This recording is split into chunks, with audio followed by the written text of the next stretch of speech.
also working with Dr. Anil Gudi in fertility courses, which videos are very much liked and appreciated all over the world. Today, I'm concentrating on this phenomenon of premature luteinization.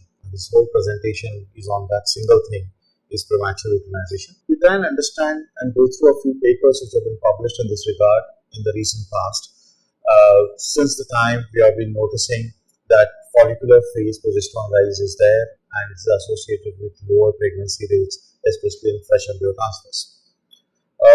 So this is one paper which I found, which was published in Nature 2018, and this is a paper is beautifully named. It's called The Curious Case of Premature Luteinization and published by Agonist et al. In 2018. And this paper really says that, well, there are some controversial areas still, in spite of our wide practice of antagonist cycle, which has been very well established, that whenever we talk of premature luteinization, though it is accepted, we really don't have a particular cutoff level as such, and we could still have different cutoff levels. Which day to do serum progesterone? Should we just do it on the day of HCG or dear? That's again one of the questions we try to look data on.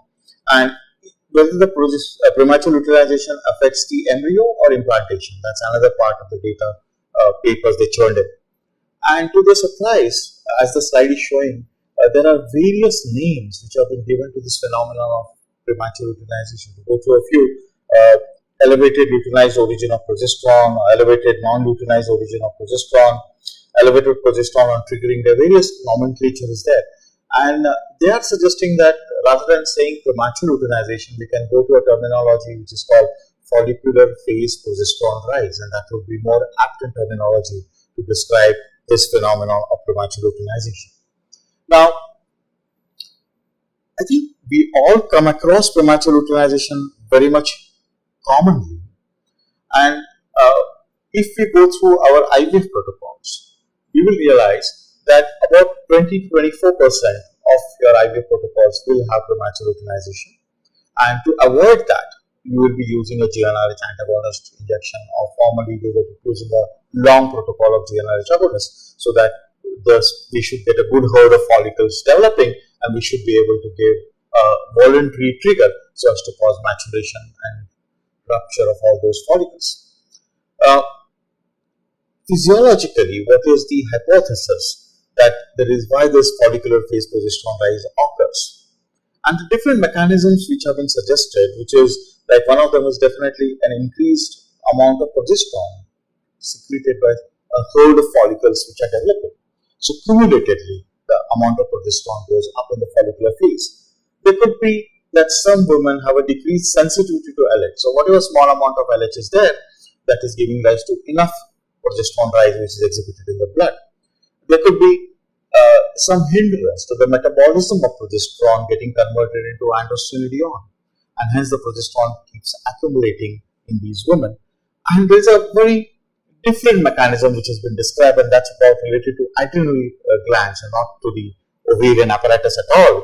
And it says that it could be an accumulated HCG in the HMG molecule. As you understand that the LH part of the HMG is a small amount of HCG, like even in Premature, it is a small amount of HCG. And when you're giving IVF stimulation, probably an HCG is known to have a little longer half-life. So you could be accumulating certain amount of HCG, and that HCG directly stimulates the adrenal glands, and you could have a progesterone coming from that source. So various mechanisms have been hypothesized as far as the follicular phase rise in progesterone is concerned.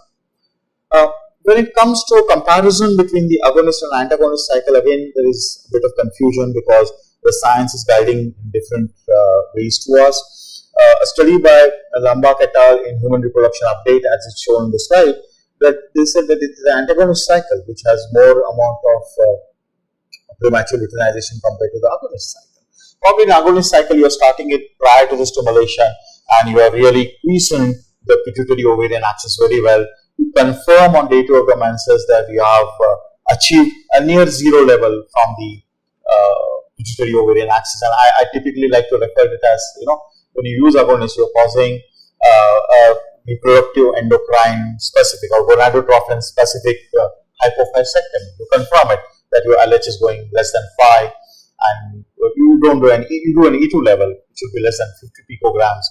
But nowadays, we are taking patients more into antagonist cycles. So these patients are naive, they just have spontaneous menses, and then we take up this patient, and probably these are the ones, he says, Lambaketa said that they are more likely to have a progesterone level rise. In contrary, when you look at the wide meta-analysis published in Human Reproduction Update in 2013 by Venetis et al., they said that whatever may be the progesterone cutoff value which you use to determine premature luteinization, it is more commonly less.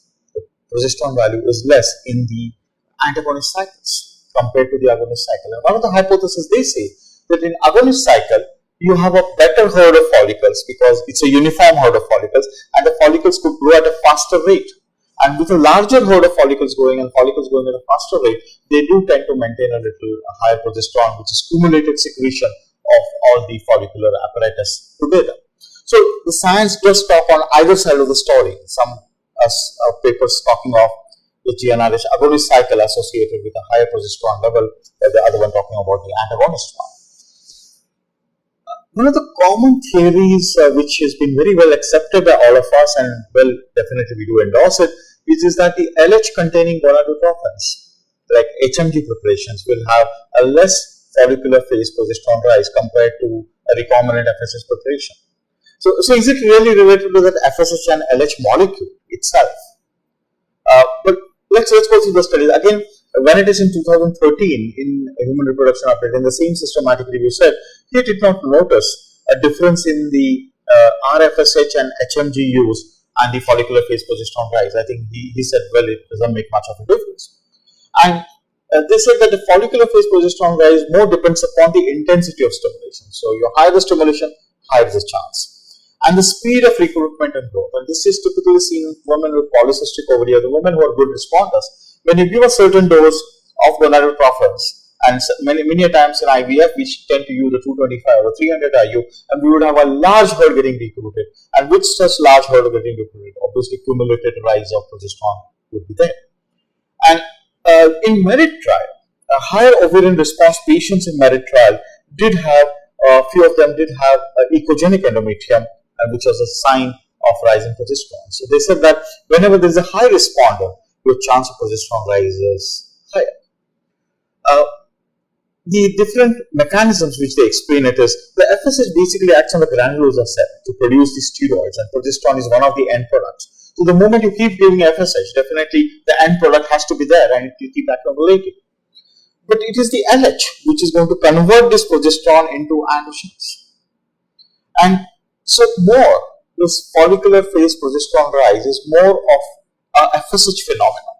So they went into whether there is any paracrine effect. And they found that, well, it is the FSH really regulates the production of this progesterone, and also FSH monitors the conversion and decreases the conversion of progesterone to androgens. So that's where the LH activity comes into place. At least it increases the conversion of progesterone to androgens, and that's why probably the LH containing gonadotrophin, we tend to have a little lesser progesterone rise compared to the recombinant FSH. What is the cutoff? I think all of us accept cutoff of 1.5, and this comes from a large study which has been done by Bosch et al.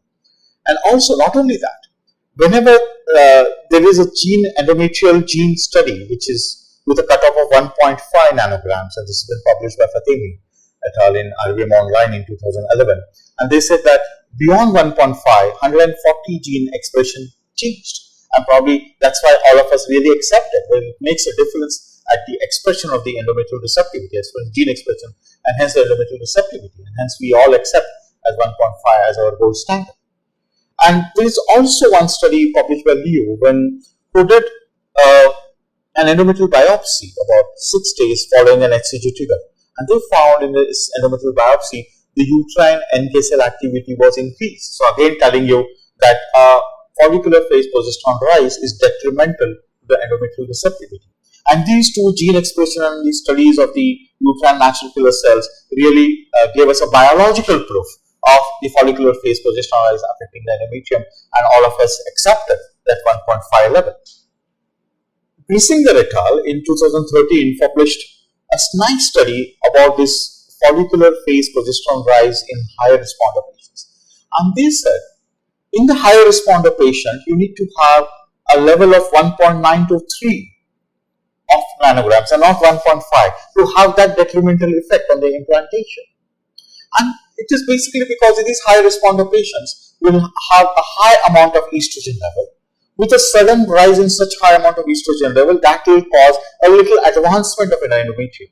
So a level of 1.2 and 1.5 progesterone may not be able to cause that change in the endometrial receptivity, where the endometrium is a little advanced, and you need a progesterone level to go high to 1.9 across 2 to have that change in the endometrial receptivity, which could be detrimental. So in their study, they did recommend that when a fresh transfer is okay in patients with this kind of a high responder and a progesterone level of 1.5. The Benitez did a study, went through the whole study again, and he came back with a conclusion, well, 1.5 should be the gold standard. Even in the high responders, you do still have a little detrimental effect. So there is a bit of controversy. But what we can understand here is, if we take 1.5 as a constant, most of us, we are in a normal responder and your poor responder, well, that's going to work well. Only in the high responder, you will have that dilemma whether the fresh transfer can be done.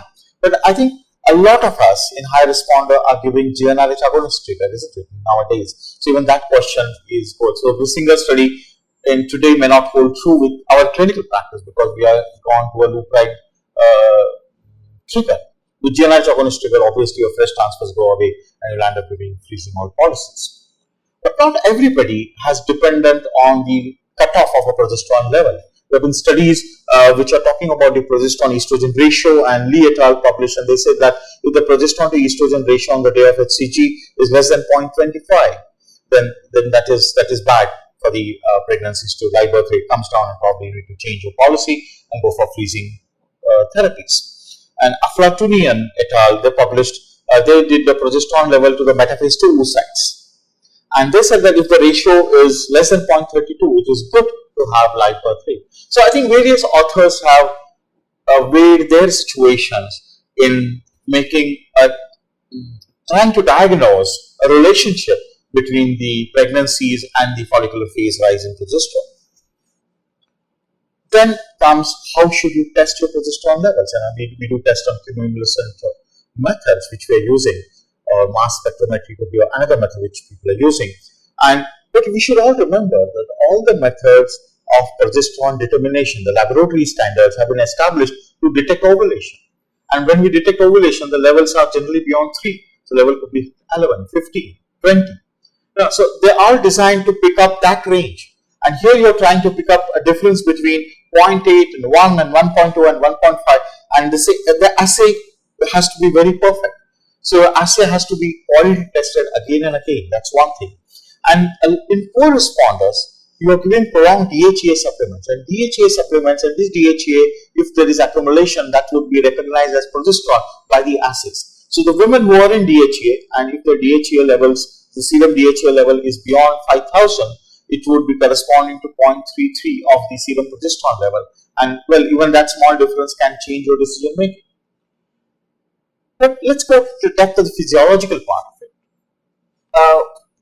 Progesterone rise is pretty physiological, isn't it? We just say that it is an accumulation. The granulosa cell at the end of FSH stimulation will have some amount of progesterone, and when multiple granulosa cells are contributing it, the rise will be there. So a progesterone rise is necessary. It is a physiological thing. Where all the animal studies and even the human studies have noticed that the rise in progesterone in the follicular phase takes place or precedes by 12 hours before the LH source starts taking place.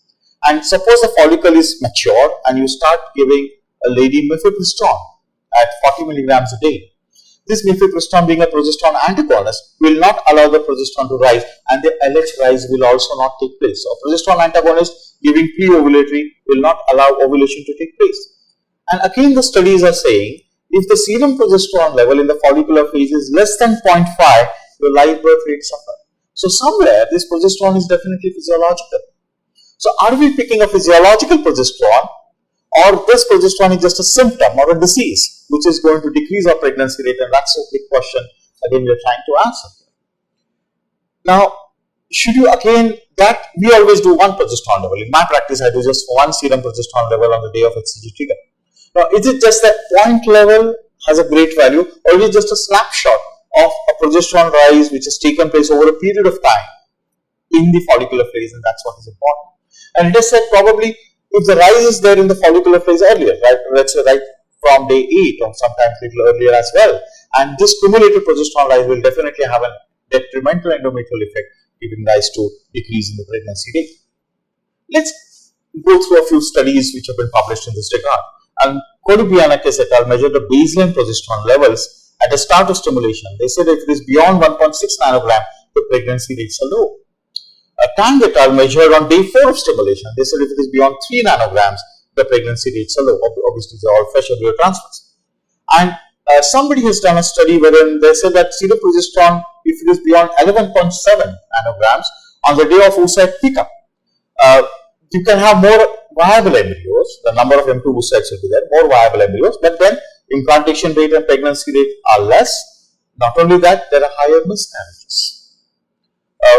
And duration of the progesterone exposure in the follicular phase is more detrimental than the single point value, and that's been published by Koiru et al. So definitely we need to have a little wider study. Do we have any study which says that we would like to go serum progesterone level on day 2, maybe on day 8, on the day of HCG, and then correlate it with the fresh embryo transfer? Well, there is 1 or 2 studies which have been doing repeated progesterone levels every alternate day, and the last progesterone level done will be 12 hours prior to the trigger. And well, all these studies are telling us that if the progesterone level is high for a longer time, more than 2 or 3 days during the follicular phase, definitely that will be detrimental for the pregnancy rate. So whenever you try to prolong your stimulation, and this is one of the Poseidon groups wherein you are increasing the duration of stimulation, which could last for more than 11 days, and the stimulation can go up to day 13 or day 14. Whenever the duration of stimulation is high, obviously the estrogen level will be high, and this allows some progesterone to creep in there, and that will definitely affect the endometrial receptivity and in turn decreasing the pregnancy rate. So, in patients, whenever the duration of stimulation is, let's say, 13 days or more, should we be electively doing a freeze-all policy? Well, in my practice, I do it, but I would definitely like to have your comments whether you practice in spite of having a normal progesterone and estrogen level. Would you like to do a fresh embryo transfer, or would you like to freeze? In my practice, whenever the duration of stimulation goes beyond 13, I tend to freeze, thinking that there could be an endometrial issue. These are 2 wide meta-analysis which have been published in the literature, one done by Kodibianakis et al. In 2011, and he said this was a typical, I think this is one relevant thing for us because this is what we practice, most of us practice, that this is done, studies done in antagonist cycle, HCG trigger given, and cleavage test fresh embryo transfers are given. I'm sure we're done. I'm sure a lot of you could be doing blastocyst transfers.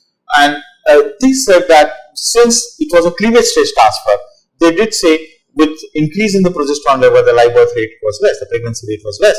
But will changing into a blastocyst transfer, will it make a difference? And they said probably the endometrial receptivity may correct itself, and blastocysts may have a better pregnancy rate in spite of the progesterone rise there. And there were low pregnancy rate with progesterone rise, but a higher E2 and more oocytes were obtained in all these cases. Vanitas et al. Did a study in 2015, more than 3,000 cycles, to know the net effect of progesterone elevation in follicular phase with the pregnancy rate. And he did a very interesting find there, because when he did a bivariate analysis between the level of progesterone and the pregnancy rate, though there was a decrease in pregnancy rate, it was not statistically significant. When a multivariate analysis was done, taking into consideration the confounders like the age, body mass index, the amount of FSH dosage which was required, and the ovarian stimulation or the ovarian response part of it. In the multivariate analysis, they definitely found a statistically significant correlation of a rise in progesterone level and decrease in the pregnancy rate, especially when it was the confounder of ovarian response was there. So he said that probably the former studies were doing a bivariate analysis and statistically significant differences are not found in certain studies. If we did a multivariate analysis, probably that difference can be achieved. This rise in progesterone, whether it is because of an endometrial effect or effect on the embryos, and that is a big question to us. All of us accept that it is an endometrial effect, and this is related to the study published by the Venetus and group, and which said, because they did a study with the donor egg program also, and the donor oocytes and embryos, when they were transferred to the recipient, the higher progesterone level donor oocyte and donor eggs also had a good implantation potential, and they said that the endometrial detrimental effect of rising progesterone may not be there. But earlier, some animal studies and studies which have been published by Wu et al. Did talk about of a low embryo quality with progesterone elevation, and Hunan also published in 2016 on PLOS-1, they said that whenever the progesterone level was beyond 2 nanograms, it was associated with poor embryo quality.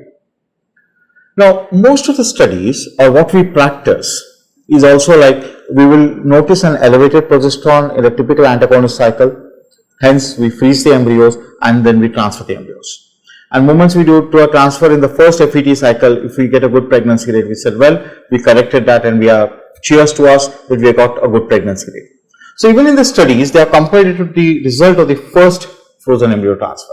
But whenever you have done subsequent frozen embryo transfers and when you have taken cumulative pregnancy rate into consideration, then the raised progesterone level in the follicular phase is associated with less number of blastocysts to transfer.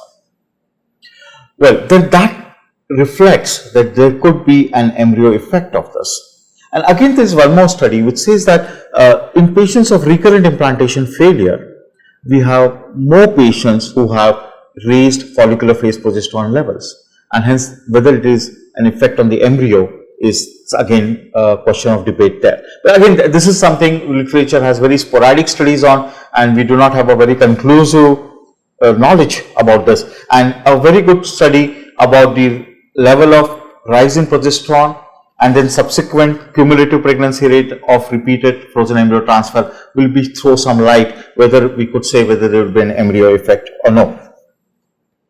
Now the last question is, what do we do? What do we do to correct or not to have this follicular phase rise in progesterone? One of the recommendations is mild ovarian stimulation. So definitely don't go full thrust.